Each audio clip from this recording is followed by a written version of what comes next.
तो बच्चों आज हमारी थर्ड यूनिट है, वो है laser. What is laser? Laser का मीनिंग क्या है? Laser means light amplification by stimulated emitted radiation. अलग अलग वर्ड का अपना एक मीनिंग है। Light amplification by stimulated emitting radiation, ठीक है। तो लेजर पे आने से पहले कुछ बेसिक टर्म्स पढ़ते हैं, और ये जो स्टिमुलेटेड वर्ड बार बार आ रहा है इसका मतलब क्या है और किस प्रकार से लेजर काम करती है, उसका प्रिंसिपल क्या है, कौन कौन से कंपोनेंट होंगे और उसकी क्या क्या प्रॉपर्टीज होंगी। आज हमारे इस लेक्चर में जो बेसिक और मेन टॉपिक्स रहेंगे, atomic transition, principle of laser, components, property of lasers, and the last topic is Einstein coefficient, जो पूरे लेजर के अंदर एक अपना बेसिक रहेगा नेक्स्ट आगे एडवांस लेजर को समझने के लिए, ठीक है। सबसे पहले हम स्टार्ट करते हैं, what is atomic transition. 12th तक सभी ने केमिस्ट्री पढ़ी है, और केमिस्ट्री में एटॉमिक ट्रांजिशन आपको पता है सारा का सारा जो कंसेप्ट है वो ट्रांजिशन पे ही बेस्ड है, एटॉमिक ट्रांजिशन पे बेस्ड है। जब भी हम किसी एटम को एनर्जी देते हैं, एक एनर्जी लेके एटम, और वो जो एटम है वो एक्साइटेड स्टेट में चला जाता है। नॉर्मल सी बात है, इलेक्ट्रॉन ने एनर्जी मिली, एनर्जी लेके ग्राउंड से हायर एनर्जी स्टेट में चला गया, उसको हम क्या कहेंगे?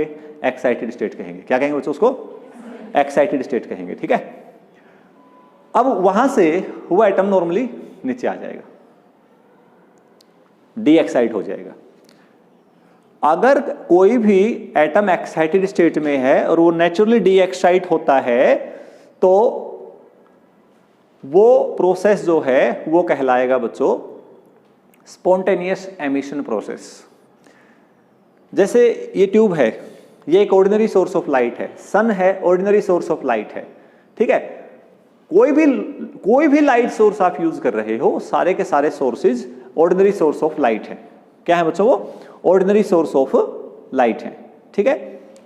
क्या मतलब है ऑर्डिनरी सोर्स का और एक स्पेशल सोर्स ऑफ लाइट में क्या डिफरेंस है? जब किसी भी सब्सटेंस को गर्म करते हैं या हीट करते हैं, बाहर से एनर्जी देते हैं, तो उसके एटम्स एक्साइटेड स्टेट में जाते हैं। उसके बाद अगर नेचुरली वो डी एक्साइट हो जाते हैं, तो उस केस में जो एमिशन होगी वो स्पॉन्टेनियस एमिशन होगी, और उस प्रोसेस को या उस सोर्स को हम क्या कहेंगे बच्चों? एक ऑर्डिनरी सोर्स ऑफ लाइट कहेंगे। तो ये उसी का एग्जाम्पल है। इसमें हो क्या रहा है? इसमें लार्ज नंबर ऑफ एटम्स हैं, वो एक्साइट हो रहे हैं, डी एक्साइट हो रहे हैं। किसी भी एटम का एक्साइटेड स्टेट में रहने का टाइम 10⁻⁹ सेकंड का है बच्चों, ठीक है। 10⁻⁹ सेकंड का एक्साइट किया, 10⁻⁹ तक वहां रहे और फिर वो डी एक्साइट हो गए। आप खुद सोचिए, इतने लार्ज नंबर ऑफ एटम्स हैं, कोई एक्साइट हो रहा है उस टाइम, कोई डी एक्साइट भी हो रहा होगा। ये रैंडम प्रोसेस चलता रहता है, और इसी रैंडम प्रोसेस की वजह से जो ये एमिशन है वो स्पॉन्टेनियस नेचुरल एमिशन हो रहा है। हमने कोई जबरदस्ती एक साथ हमने उनको नीचे की तरफ नहीं डी एक्साइट करवाया है। नेचुरल तरीके से कोई भी एटम अगर डी एक्साइट होगा उसको हम कहेंगे स्पॉन्टेनियस एमिशन। स्टिमुलेटेड अब्जॉर्प्शन का मतलब क्या है? किसी सब्सटेंस को एनर्जी देनी पड़ेगी, एनर्जी लेके ही उसके एटम क्या होंगे बच्चों? एक्साइट होंगे। स्टिमुलेट किया हमने उसको, जबरदस्ती हमने क्या करवाया? उसके लिए तैयार किया उसको कि भी एक्साइट हो, एनर्जी देनी पड़ी ना बाहर से, इसलिए उसको बोल दिया स्टिमुलेटेड अब्जॉर्प्शन। ग्राउंड स्टेट में था, एनर्जी दी, एक्साइटेड स्टेट में चला गया, this process is called stimulated absorption. अब क्या हुआ? एक्साइटेड से अपने आप नीचे की तरफ आ गया बच्चों, अपने आप नीचे की तरफ आ गया। ये वाला केस, एक्साइटेड से अपने आप नीचे की तरफ आ गया, डी एक्साइट हो गया, स्पॉन्टेनियस एमिशन। क्या कहेंगे इसको? Spontaneous emission. समझ गए? क्लियर है? एक प्रोसेस और हो सकता है, ये इलेक्ट्रॉन एक्साइटेड स्टेट में था और ये मान लिया कुछ टाइम के लिए था, और हम चाहते हैं कि एकदम से इमीडिएटली क्या कर जाइए? डी एक्साइट हो जाए। तो इसको डी एक्साइट करवाने के लिए हमने एक फोटोन डाल दिया उसके ऊपर, उतनी ही एनर्जी का जितना इनका एनर्जी का डिफरेंस था। तो इसने इसको जबरदस्ती क्या करवा दिया? डी एक्साइट करवा दिया। तो किसी एक्साइटेड एटम को जबरदस्ती डी एक्साइट करवाने के प्रोसेस को कहते हैं स्टिमुलेटेड एमिशन। इसमें दो फोटोन निकलेंगे, एक तो फोटोन जो टकराया है, और एक जो यहां से एनर्जी का डिफरेंस होगा, वहां भी तो एनर्जी निकलेगी। तो यहां दो एनर्जी या दो फोटोन की एनर्जी यहां पर निकलेगी बच्चों, इसको बोलते हैं स्टिमुलेटेड एमिशन। समझ में आ गई बात? मैंने क्या बताया कि किसी भी एटम का एक्साइटेड स्टेट का लाइफ टाइम 10⁻⁹ सेकंड का होता है, 10⁻⁹ सेकंड का, ठीक है। इतने कम टाइम के अंदर बहुत सारे इलेक्ट्रॉन को बच्चे वहां पर रखना या number of large number of atoms को एक्साइटेड स्टेट में रखना पॉसिबल ही नहीं है, वो आवाजाही चली रहेगी। ठीक है, जैसे 10 गए 7 वापस आ गए, 20 भेजे 12 वापस आ गए, तो वहां जो है ना पॉपुलेशन जो है एक्साइटेड स्टेट में वो कम रहती है और ग्राउंड स्टेट में ज्यादा रहती है। नेचुरल प्रोसेस होता है बच्चे ये। लेकिन हमने वर्ड यूज किया यहां पर पॉपुलेशन इन्वर्जन। मतलब क्या है कि हमने एक ऐसा तरीका अपनाना पड़ेगा जिसमें ग्राउंड स्टेट में तो एटम्स रह जाएं कम और एक्साइटेड स्टेट में हो जाए बच्चों ज्यादा। That process is called population inversion. तो लेजर एक्शन तभी होगा जब बहुत सारे एटम्स एक्साइटेड स्टेट में हों और उनको एकदम से डी एक्साइट करवा दिया जाए।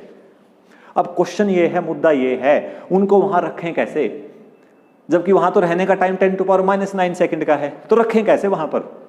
तो उसका तरीका ये है बच्चों रखने का, एक हम मीडियम यूज करते हैं, एक्टिव मीडियम। उसकी हेल्प से हम एक स्टेट और क्रिएट कर देते हैं ग्राउंड स्टेट और एक्साइटेड स्टेट के बीच में, and that state is called metastable state. और उस मेटास्टेबल स्टेट का जो टाइम होगा वो 10⁻³ सेकंड का होगा, लाइफ टाइम जो होगा। आप अनुमान लगा लीजिए कितना ज्यादा हो गया टाइम एक्साइटेड स्टेट से, 10⁻⁶ टाइम्स ज्यादा, बहुत बहुत बहुत ज्यादा। ठीक है, जैसे एक एग्जाम्पल, सिंपल भाषा में अगर हम एग्जाम्पल दें, किसी गांव में बारात जा रही है, ठीक है, और दूल्हा भी गांव से निकले, तो सभी की सभी गाड़ियां एक साथ निकली। ठीक है, ग्राउंड स्टेट से सारे के सारे बच्चों क्या है एक साथ निकले, चले जा रहे हैं। डेस्टिनेशन पे पहुंचने से पहले जो लोग पहले पहुंच गए हैं उनको कहीं एक पर्टिकुलर जगह पर रोक लिया जाता है ताकि सारे आए इकट्ठे और फिर यहां से एक साथ चले। होता ना ऐसे, यहां कुछ ऐसा ही हो रहा है। हमने ये जो यहां पर इलेक्ट्रॉन एक्साइटेड स्टेट में इकट्ठे हुए बच्चे, यहां से हमने बीच में एक यहां पर एक स्टेट क्रिएट कर दी, मेटास्टेबल स्टेट, और यहां पर इनको यहां इकट्ठा करवाया गया इस स्टेट के अंदर। और यहां बहुत संख्या में इलेक्ट्रॉन एटम्स क्या इकट्ठे हो सकते हैं, एक्साइटेड एटम्स जो हैं, हो सकते नहीं हो सकते हैं, क्यों? क्योंकि लाइफ टाइम ज्यादा है। फिर जब यहां सारे एकदम इकट्ठे हो जाएंगे, बहुत सारे एटम्स इकट्ठे हो जाएंगे, उनको एकदम से डी एक्साइट करवाया जाता है, स्टिमुलेटेड एमिशन करवाई जाती है, और उस प्रोसेस में जो इंटेंसिटी निकलती है वो लार्ज इंटेंसिटी निकलती है बच्चों, लार्ज इंटेंसिटी निकलती है। यही फर्क है एक सिंपल सोर्स ऑफ लाइट में से जो लाइट एमिट हो रही है और एक लेजर लाइट। देखिए आप लोगों ने लेजर लाइट देखा है, उसकी इंटेंसिटी बड़ी खतरनाक होती है। वो प्रॉपर्टी जब डिस्कस करेंगे ना वहां आएंगी सारी बातें। वो यहां तक क्लियर हो गया। इसके बाद लेजर के कंपोनेंट्स क्या है, प्रिंसिपल आ गया ना समझ में, क्या करवाना जरूरी है, पॉपुलेशन इन्वर्जन। कंपोनेंट्स क्या है, 3 कंपोनेंट्स है बच्चों, active medium, pumping source, resonator. Active medium क्या होगा, एक ऐसा मीडियम जो इस पूरे प्रोसेस को करवाने में बड़ी हेल्प करेगा, खास तौर पर जो मेटास्टेबल स्टेट की हम बात कर रहे थे। पॉपुलेशन इन्वर्जन जो चाहिए हमें वो किसी एक्टिव मीडियम की हेल्प से ही होगा, अदरवाइज वो नहीं होगा। समझ गए?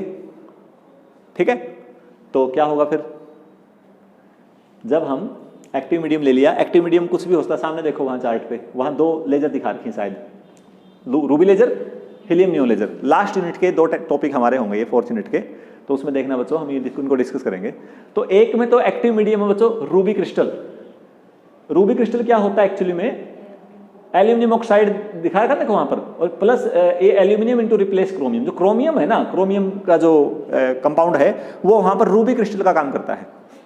और नीचे क्या है, हीलियम नियोन लेजर। यहां कौन है active medium, helium neon gas है। कार्बन डाइऑक्साइड लेजर का यूज करते हो तो कार्बन डाइऑक्साइड एक्टिव मीडियम होगा। सेमीकंडक्टर की यूज करते हो तो सेमीकंडक्टर मटेरियल उसमें क्या होगा, एक्टिव मीडियम होगा। हो गया क्लियर? चिंता मत करो, वो हमारा बहुत अच्छा दोनों टॉपिक बहुत अच्छे से होंगे क्योंकि बहुत इंपॉर्टेंट टॉपिक है, एक पक्का आता है एग्जाम में आता ही आता है उनके ऊपर क्वेश्चन। नेक्स्ट है पंपिंग सोर्स। अब हमने पॉपुलेशन इन्वर्जन करवाना है। पॉपुलेशन इन्वर्जन करवाने के लिए एटम को कहां लेके जाना है, एक्साइटेड स्टेट में। एटम्स एक्साइटेड स्टेट में कब जाएंगे, जब हम एनर्जी देंगे। तो एनर्जी किस तरीके से हम प्रोवाइड कर रहे हैं, किस सोर्स से प्रोवाइड कर रहे हैं, वो सोर्स कहलाएगा पंपिंग सोर्स। जैसे कई बार हम ये काम लाइट से भी कर सकते हैं कि लाइट पड़े और वो लाइट क्या कर दे बच्चों, लाइट क्या कर दे, एटम्स को एक्साइट करते। इलेक्ट्रिक फील्ड अप्लाई कर दिया, वो एटम को एक्साइट करते। यानी जो भी मेथड आप यूज कर रहे हो एटम्स को एक्साइट करने का, वो सोर्स पंपिंग सोर्स कहलाएगा। अगर वो लाइट है तो वो ऑप्टिकल पंपिंग होगा, केमिकल रिएक्शन है तो केमिकल पंपिंग होगा, ठीक है, इलेक्ट्रिकल एनर्जी से कर रहे हो तो इलेक्ट्रिकल पंपिंग होगा। हो गया क्लियर? नेक्स्ट है रेजोनेटर। अब इस रेजोनेटर का भी बहुत इंपॉर्टेंट रोल है। फोटोन निकल गए, एनर्जी जो ये फोटोन निकल गए, जो भी फोटोन निकले हैं, उन फोटोन्स को यूनिडायरेक्शनल करना है हमने, सेम फेज में निकालने हैं सारे के सारे। ऑर्डिनरी सोर्स में और लेजर लाइट के जो फोटोन्स एमिट हो रहे हैं बच्चों, उनमें सबसे बेसिक डिफरेंस ये है, इनके अंदर फेज डिफरेंस कांस्टेंट नहीं होता। इंटरफेरेंस पढ़ के आयोगे आप, दो ऑर्डिनरी सोर्स इंडिपेंडेंट, दो ऑर्डिनरी सोर्स कभी भी सस्टेन इंटरफेरेंस नहीं दे सकते। क्या कहते थे, क्यों नहीं दे सकते? क्योंकि कोहेरेंट नहीं है। उनका जिक्र हम यहां करेंगे, ठीक है। और कोहेरेंट क्या होते हैं? जिनका फेज डिफरेंस क्या हो, कांस्टेंट हो, जो मोनोक्रोमेटिक हो, ठीक। तो ऑर्डिनरी सोर्स, तो उनको क्या करना बच्चों, हमने उनको कोशिश करनी को कोहेरेंट हो जाएं, यूनिक रहें, यूनिक डायरेक्शन में रहें, एक ही फेज में रहें। तो उसमें ये रेजोनेटर हमारी बहुत हेल्प करेगा। रेजोनेटर है एक्चुअली में क्या, दो मिरर हैं, एक मिरर 100% 100% रिफ्लेक्टिंग है, दूसरा मिरर 90% रिफ्लेक्टिंग है, यानी 10% उसमें से एमिट हो सकते हैं। और ये तब तक ये कॉम्बिनेशन जो है एक्टिव मीडियम में जो फोटोन एमिट आउट हुए हैं पंपिंग सोर्स की वजह से, जो एक्साइटेड में गए थे फिर वो डी एक्साइट होंगे, तो उसमें जो फोटोन निकलेंगे बच्चों, वो फोटोन क्या करते हैं, इन दोनों मिरर्स में क्या करते हैं, बार बार कोलाइड करते रहते हैं। तब तक करते रहेंगे, तब तक बाहर नहीं निकलेंगे जब तक वो इस ऑप्टिक एक्सिस के अलोंग ना हो जाए और एक प्रॉपर कंडीशन को सेटिस्फाई ना करें। This is called resonator. यहां तक कोई डाउट हो तो पूछ सकते हो आप। यहां तक क्लियर है? बढ़े आगे। आगे है बच्चों, what are the properties of laser. इन प्रॉपर्टीज के बेस पर ही लेजर को आज के टाइम में एक लार्ज स्केल पे इनका यूज कर रहे हैं बच्चों, क्योंकि इसकी प्रॉपर्टी बड़ी कमाल की है। 4 प्रॉपर्टी हैं और चारों प्रॉपर्टी एक ऑर्डिनरी सोर्स से लेजर को बिल्कुल अलग करती हैं। लेजर को बच्चों आप लाइट सोर्स के रूप में तो यूज नहीं कर सकते, इसके अलावा बाकी हर जगह इसको यूज कर सकते हैं, बहुत लार्ज स्केल पे यूज कर सकते हो। इसकी एप्लीकेशन जब आप देखोगे ना, लेजर वहां यूज कर रहे हैं आज के टाइम पे जहां हमारी कोई रीच ही नहीं थी, हम पहुंच ही नहीं सकते थे। इवन हम, आपने पता होगा मेडिकली भी लेजर का बहुत ज्यादा उपयोग होता है। बार बार सुनते होंगे भाई लेजर हुआ है, ऑपरेशन हुआ है, किससे हुआ है, लेजर से हुआ है। स्टोन ऑपरेशन आमतौर पर स्टोन का करते हैं, या हार्ट ऑपरेशन भी आजकल हार्ट से रिलेटेड भी जो प्रॉब्लम्स को ट्रीट किया जा रहा है वो लेजर की हेल्प से किया जा रहा है, ठीक है। ऑब्जेक्ट्स को तोड़ना है, हीट प्रोवाइड करनी है, टिश्यूज को बर्न करना है बॉडी में, लेजर को बहुत हाईली कन्फाइंड है, यूनिडायरेक्शनल शार्प पॉइंट क्रिएट करती है, शार्प होती है।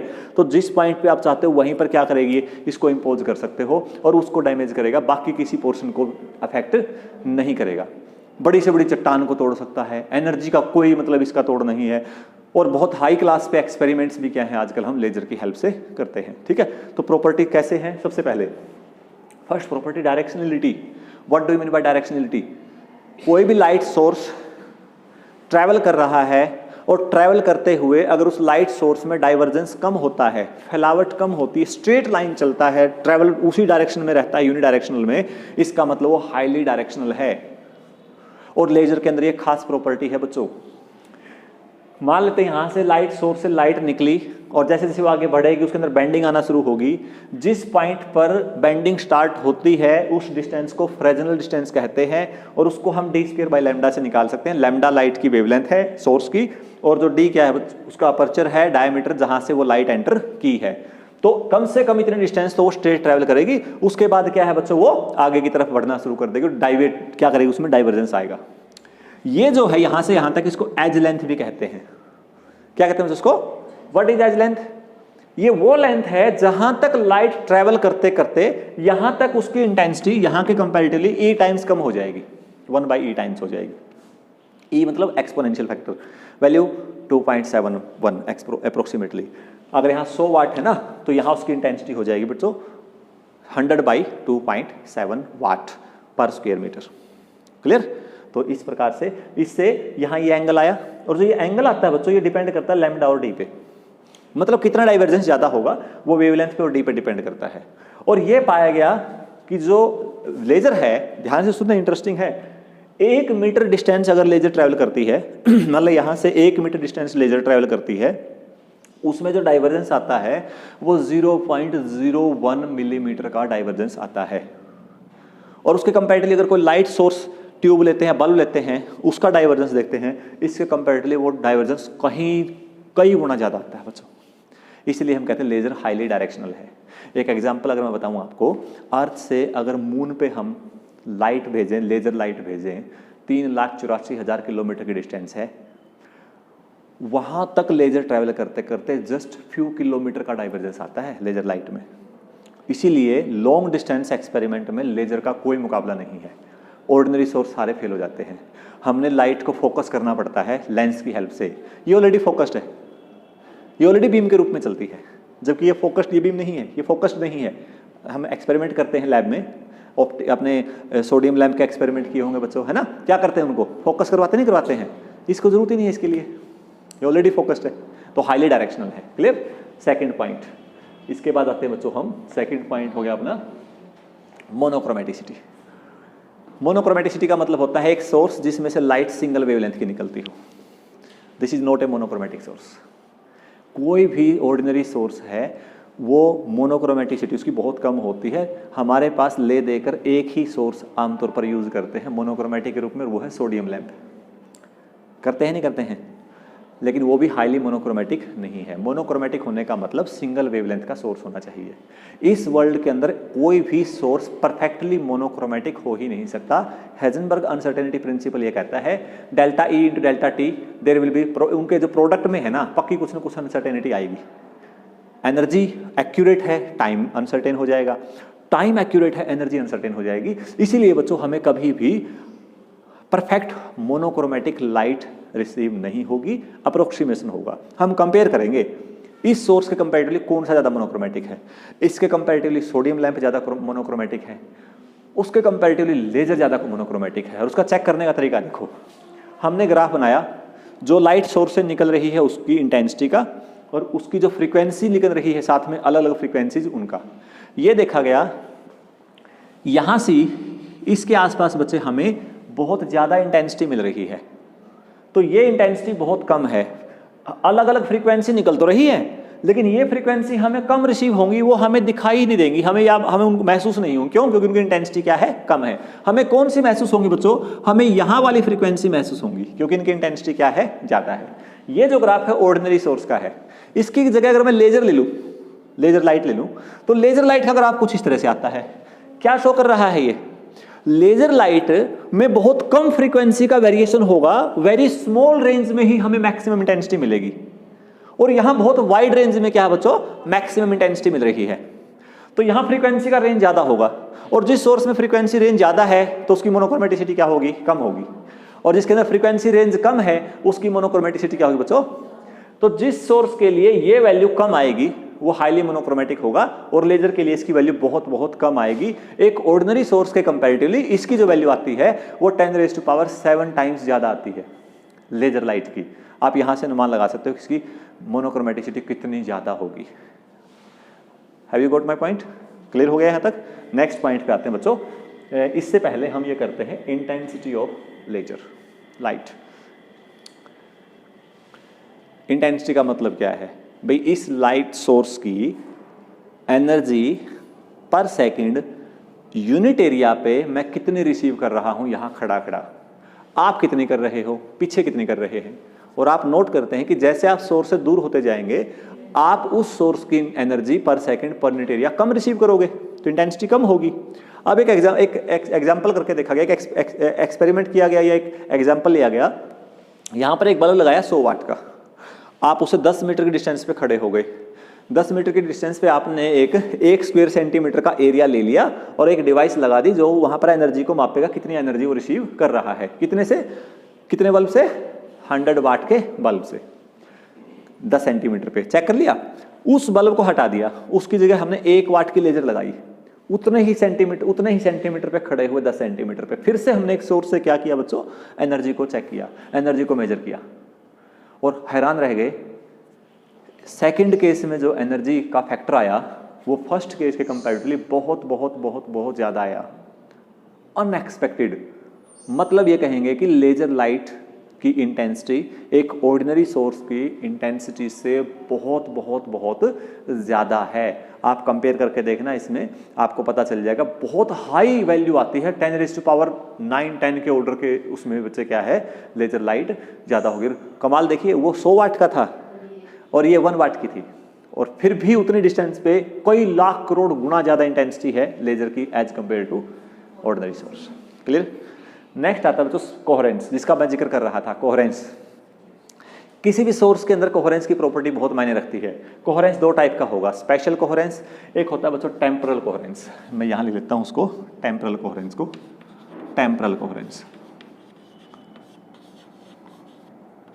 ध्यान से समझना बच्चों इसको, ये कई बार आ जाता है एग्जाम में। कोहेरेंस को एक्सप्लेन कीजिए 2 मार्क्स में। स्पेशल कोहेरेंस और टेम्पोरल कोहेरेंस क्या होता है? स्पेशल का मतलब होता है जो प्लेस टू प्लेस हम कंपेयर कर रहे हैं, इस जगह पे फेज क्या है और उस जगह पे वो सोर्स हमें मिल रहा है एनर्जी, तो वहां उसका फेज क्या है। मेरी बात समझ रहे हो ना? क्या यहाँ दो जगह पर मिलने वाले जो सोर्सेज हैं, क्या उनका जो फेज रिलेशनशिप है, एक गुड रिलेशनशिप है उनके बीच में? उनका फेज रिलेशनशिप कांस्टेंट है, फेज नहीं है, क्या है? प्लेस टू प्लेस, इसको लेटरल कोहेरेंस भी बोलते हैं हम। प्लेस टू प्लेस फेज जो वेरी कर रहा है, फेज आप कंपेयर कर रहे हो, यहाँ से ये लाइट का सोर्स है, ध्यान से देखें, ये लाइट सोर्स है, कोई भी लाइट का सोर्स ले लिया बच्चों, लेजर सोर्स ले सकते हो, ऑर्डिनरी ले सकते हो, कंपेयर करना आपने तो ठीक है। यहाँ एक कार्डबोर्ड लगाया, गत्ता कोई भी, इसमें 2 होल किए, यंग्स डबल स्लिट एक्सपेरिमेंट याद आ रहा होगा, कुछ ना कुछ होल किए, वहाँ से लाइट निकली, ये 2 नए सोर्स बन गए। अब इन दोनों सोर्स का स्क्रीन के ऊपर क्या बनता है बच्चों? इंटरफ्रेंस बनता है, बनता नहीं बनता है? आपने एक बात पढ़ी थी कि इंटरफ्रेंस जो होगा बच्चे, कब तो वो होगा कंस्ट्रक्टिव और कब होगा डिस्ट्रक्टिव, कब वो कंस्ट्रक्टिव होगा, कब वो डिस्ट्रक्टिव होगा, पढ़ा था नहीं पढ़ा था? और सस्टेन कब होगा? सस्टेन का मतलब है कि लगातार एक जैसा पैटर्न हमें कब तक दिखाई देगा, या बना रहेगा, या पैटर्न अलग अलग हो रहा है, चेंज हो रहा है। अगर पैटर्न वेरी कर रहा है बच्चों, अगर पैटर्न क्या कर रहा है, वेरी कर रहा है, चेंज हो रहा है, इसका मतलब आपका इंटरफ्रेंस सस्टेन नहीं है, गुड इंटरफ्रेंस नहीं है। गुड इंटरफ्रेंस के लिए सोर्स का कोहेरेंट होना जरूरी है। ये चेक करते हैं कि ये सोर्स कोहेरेंट है या नहीं है, ठीक है। अब क्या होगा, देखो ये जो सोर्स है इसकी अपनी एक थिकनेस होगी। जैसे आपने बल्ब ले लिया, तो बल्ब का एक थिकनेस तो है ना, कितने कहां से वो सोर्स से एनर्जी निकल रही है। जैसे सन है, सन की थिकनेस हमें पता है, इतना डायमीटर है सन का। मेरी बात समझ रहे हो ना? सोर्स की थिकनेस है, ये कार्डबोर्ड है, यहां से इसकी डिस्टेंस कैपिटल डी है। ये देखो बच्चे, ये जो सोर्स है इस पॉइंट पे सेंटर पे देखें अगर कार्डबोर्ड के, तो ये एंगल थीटा बनाता है। कितना एंगल बनाता है? थीटा, ठीक है। और यहां भी अगर हम एंगल देखें, यहां से भी हम एंगल निकाल सकते हैं।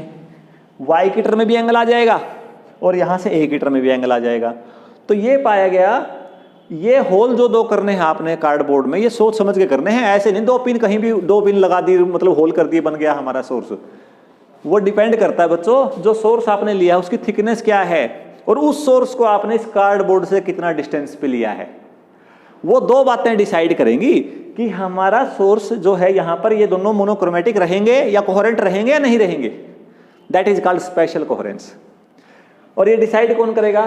दैट वाई, उन दोनों के बीच का जो होल आपने किए हैं, वो होल के बीच का जो गैप है, वो गैप लैम्डा बाई थीटा से क्या आना चाहिए बच्चों? कम आना चाहिए। तब तो वो रहेंगे कोहेरेंट्स, अदरवाइज वो स्पेशल कोहेरेंस में नहीं होंगे। समझ में आया नहीं आया?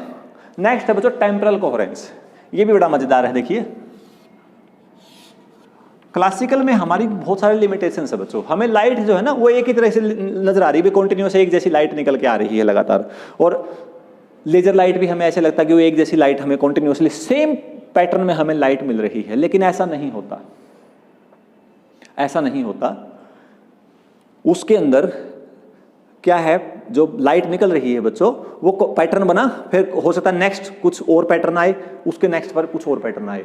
तो टेम्पोरल कोहेरेंस का मतलब है एक ही टाइम पर लेजर लाइट पास कर रही है, उसमें से फील्ड लाइन आ रही है निकल के, जो फील्ड निकल के आ रहा है उस फील्ड का फेज किसी भी टाइम टी पे मैंने नोट किया, चेक किया यहां पर इस जगह पे खड़े होके, फिर मैंने इसी जगह पर किसी और टाइम पे नोट किया। मेरी बात समझ रहे हो ना? जैसे कुछ टाइम में मान लिया, जैसे शुरुआत जैसे हमारा कुछ पैटर्न इस प्रकार से आया बच्चों, फिर ये पैटर्न ब्रेक होके फिर ये पैटर्न कुछ इस तरह से आया। फिर ये पैटर्न ब्रेक होकर फिर कुछ इस तरह से आया, ऐसे कॉन्टिन्यूस नहीं है ना, कॉन्टिन्यूस में ऐसा था ये इस प्रकार से लगातार ऐसे ऐसे ऐसे ऐसे आना चाहिए था, ठीक है। तो जितने टाइम के लिए एक जैसा पैटर्न वो फॉलो करके आ रहा है, that time is called coherence time. और कितनी लेंथ के लिए ये रहेगा, that length is called coherence length. और स्पीड ऑफ लाइट से मल्टीप्लाई कर देंगे टाइम से, तो वहां से आ जाएगी बच्चों कोहेरेंस लेंथ। आ गया समझ में? यहां तक का जो पोर्शन था वो हमारा बेसिक पोर्शन था। लेजर की एप्लीकेशन के लिए मैंने 1.5 पेज मैंने नोट कर रखा है, तो उस पर कोई डाउट हो तो हम कर सकते हैं डिस्कस। मैंने वो आपके गूगल क्लासरूम पे उसको मैंने अपलोड कर दिया है बच्चों, ठीक है। तो वहाँ से आप एप्लीकेशंस भी और ये प्रॉपर्टी भी सारा का सारा यहाँ तक भी मैंने उस पर डाल रखा है। वहाँ से हालांकि इसकी जरूरत नहीं थी, ये समझ में आ गया तो अपने आप कर दोगे आप, लेकिन एप्लीकेशन मुझे लगा कि उस पर 1.5 पेज का एक कंसाइज सा मतलब मैटर दे दिया जाए, ताकि एग्जाम में पक्का क्वेश्चन लेजर पे आता है, 2 मार्क्स में आए या 6+2 मार्क्स में आए, तो वो बच्चे आसानी से कर सकें। कहाँ कहाँ कैसे कैसे एप्लीकेशन है, एक बार पढ़ोगे तो एक बार गो थ्रू करते आपको क्लियर हो जाएंगे वो, ठीक है। तो वहाँ से आप एक बार जरूर रीड कर लें उसको। अगला टॉपिक बहुत इंपॉर्टेंट टॉपिक है, Einstein coefficient. Einstein coefficient, Albert Einstein ने लेजर लाइट में और लेजर के अंदर या ट्रांजिशन के अंदर जो एटॉमिक ट्रांजिशन हो रही है उसमें कंसेप्ट दिया, और उन्होंने 2 कोफिशिएंट डिफाइन किए जिनको हम ट्रांजिशन कोफिशिएंट के नाम से जानते हैं। ये ट्रांजिशन कोफिशिएंट है क्या, इसको हम डिस्कस करते हैं। मान लेते हैं बच्चों एक एक्टिव मीडियम है, इक्विलिब्रियम स्टेट में है, उस पे हमने बाहर से एक energy E new, energy of frequency new हमने क्या कर दी, इम्पोज करवा दी। जब वो इक्विलिब्रियम स्टेट में था उसके अंदर n1 number of atoms energy E1 में थे और n2 नंबर ऑफ एटम्स किस में थे बच्चों, एनर्जी स्टेट E2 में थे। यहाँ n2 है और यहाँ कितने हैं, n1 है। ये एनर्जी E2 से कम है।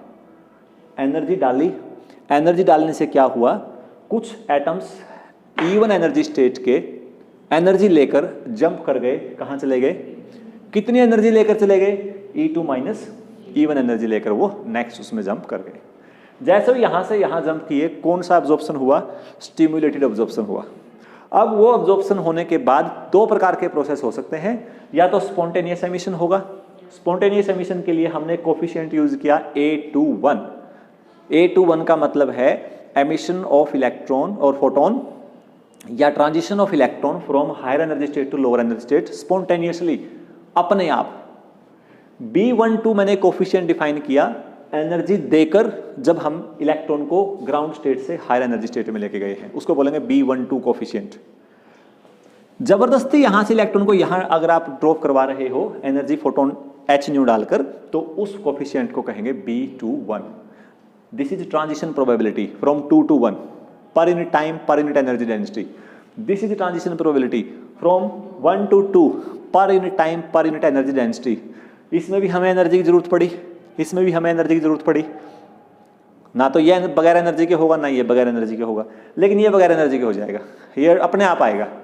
तो this is transition probability from 2 to 1, spontaneous transition probability from 2 to 1 per unit time. Here is no role of the energy density. Clear हो गया यहां तक? तो अब rate of absorption, rate of emission spontaneous, rate of emission stimulated, तीनों को लिखते हैं हम। तो रेट ऑफ एब्जॉर्प्शन जो आया बच्चों R1 लिख लेते हैं उसको, that will be equal to B12 N1 E nu. मतलब रेट ऑफ स्टिमुलेटेड एब्जॉर्प्शन जो है वो 2 फैक्टर पे डिपेंड करता है। एक तो डिपेंड करता है N1 पे, भी ग्राउंड स्टेट में एटम पड़े कितने थे, वो तो मैटर करता है ना भाई, कितने एटम्स हैं। ज्यादा एटम्स होंगे तो ज्यादा ऊपर जाने की प्रोबेबिलिटी होगी। दूसरा कितनी एनर्जी उसके पास हमने दी है उसको, और ये क्या है, proportionality constant. This is called transition probability from ground state to higher energy state per unit time per unit energy density. Clear है? नेक्स्ट पॉइंट, दूसरा हम रेट लेते हैं बच्चों R2। What is R2? What is R2? R2 कौन सा मानोगे, वो ले लेते हैं स्पॉन्टेनियस एमिशन। यह आ जाएगा A21 N2, ये N2 पे डिपेंड करेगा। किस पे डिपेंड करेगा? जितने ज़्यादा होंगे वहाँ जल्दी उतने ज़्यादा पॉसिबिलिटी होगी नीचे आने की। और तीसरा क्या है बच्चों, R3, what is this, B21 N2 into E new, क्योंकि ये भी एनर्जी पे डिपेंड कर रहा है।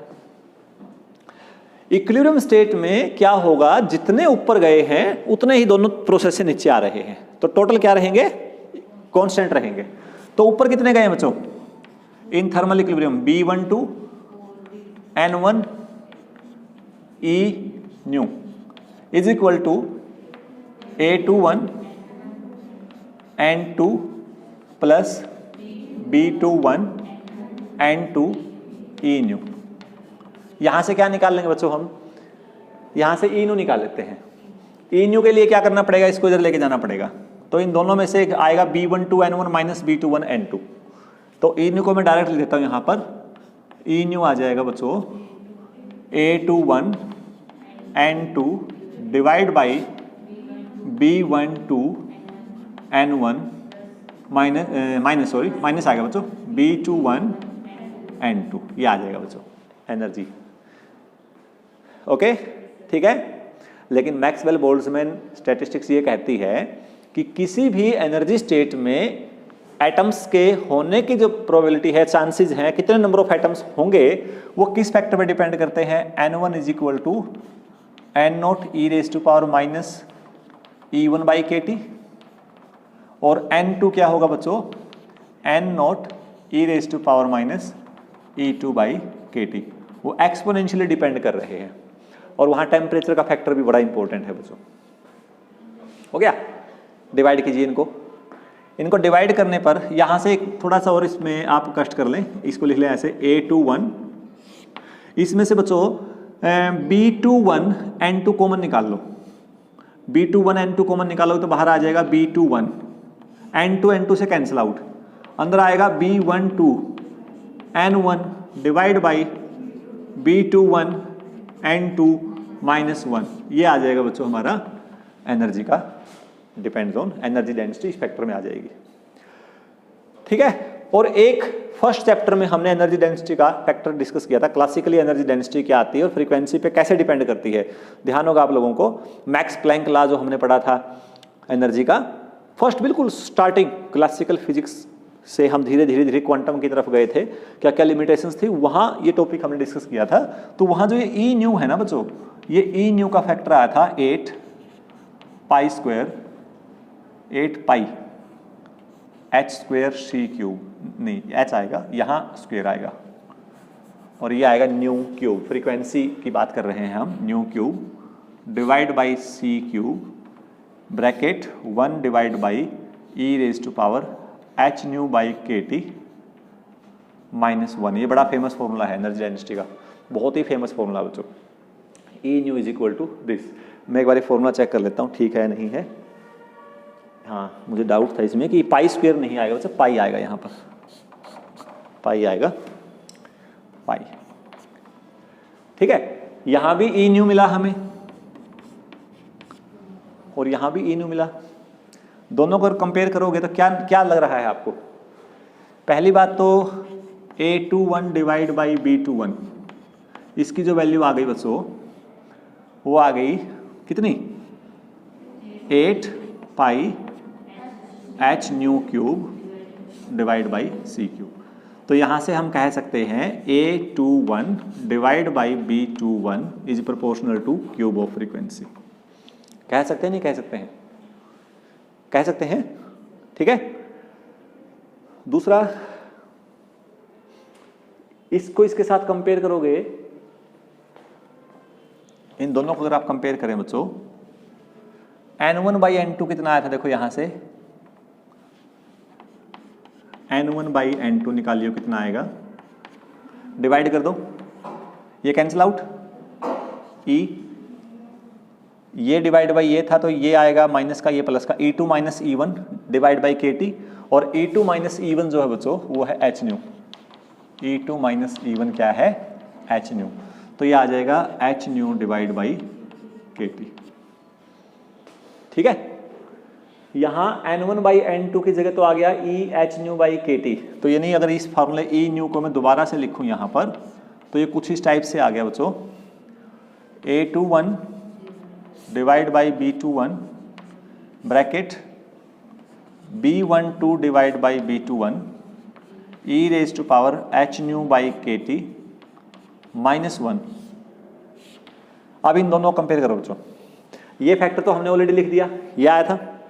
जब इसको इसके साथ आप कंपेयर कर रहे हो, देखो 1 डिवाइड बाई दिस, तो इसके साथ कोफिशिएंट 1 है और इसके साथ कोफिशिएंट है B12 डिवाइड बाई B21। यानी मैं ये कह सकता हूं कि B12 divide by B21 is equal to 1।